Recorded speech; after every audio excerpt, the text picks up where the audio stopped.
Saudari dan saudara yang terkasih di dalam Tuhan Yesus, marilah kita berdoa. Doa yang diajarkan oleh Tuhan Yesus sendiri. Dalam nama Bapa dan Putra dan Roh Kudus. Amin. Bapa kami yang ada di surga, dimuliakanlah namamu, datanglah kerajaanmu, dan jadilah kehendak-Mu di atas bumi seperti di dalam surga.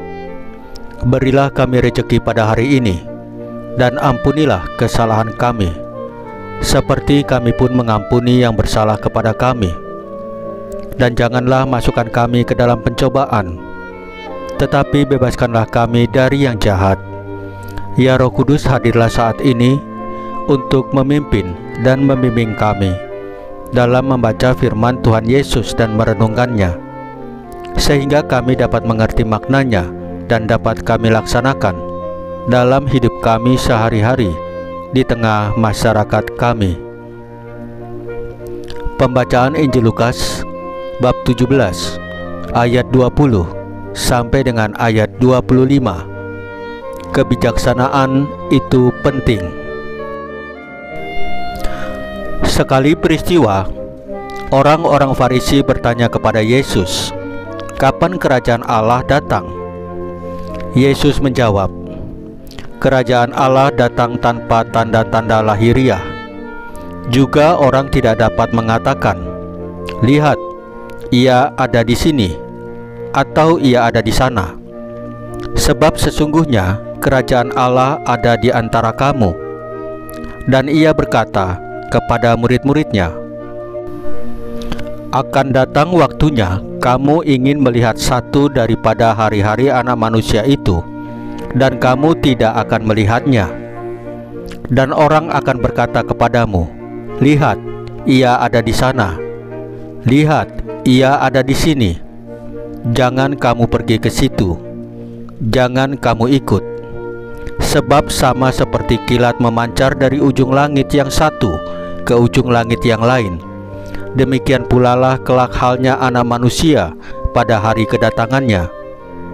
Tetapi ia harus menanggung banyak penderitaan dahulu dan ditolak oleh angkatan ini."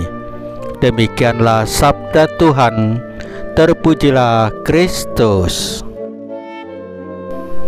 Saudari dan saudara yang terkasih di dalam Tuhan Yesus, menjadi orang bijaksana sekarang ini mungkin dianggap kalah daripada menjadi orang sukses.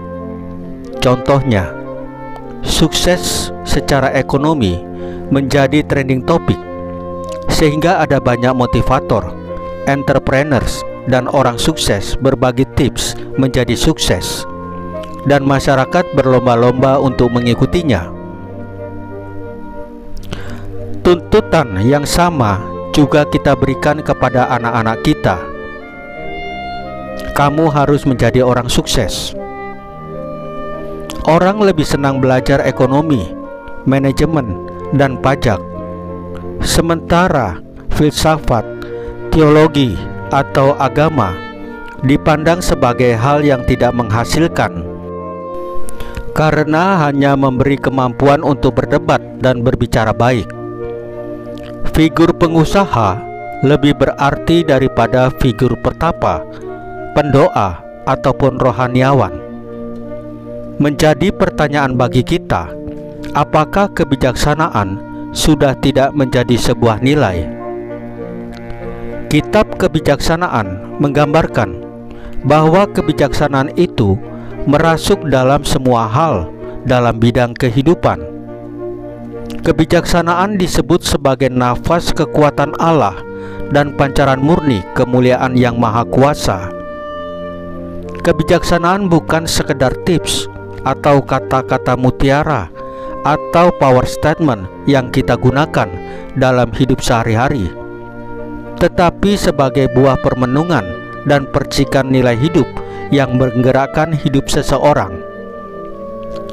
Mencari kesuksesan dalam hidup merupakan sesuatu yang baik, tetapi harus didasari pada kebijaksanaan hidup. Menjadi orang yang bijaksana lebih berharga daripada mempunyai banyak harta. Kebijaksanaan hidup dalam keluarga kita kita didikan dalam bentuk dialog dan membangun sikap tanggung jawab anak-anak kita. Saudari dan saudara yang terkasih di dalam Tuhan Yesus, marilah kita berdoa. Ya Tuhan Yesus, jadikanlah kami berbelas kasih dan berbudi arif, serta hidup bijaksana. Salam Maria, penuh rahmat, Tuhan sertamu. Terpujilah engkau di antara wanita, dan terpujilah buah tubuhmu Yesus. Santa Maria Bunda Allah, doakanlah kami yang berdosa ini, sekarang dan waktu kami mati. Ya Tuhan Yesus, tambahkanlah iman kami hanya kepadamu saja, karena hanya Engkaulah Tuhan dan Juru Selamat kami satu-satunya. Tidak ada yang lain. Dalam nama Bapa dan Putra dan Roh Kudus. Amin. Saudari dan saudara yang terkasih di dalam Tuhan Yesus, bacaan firman dan renungan hari ini sudah selesai. Tuhan Yesus memberkati kita semua.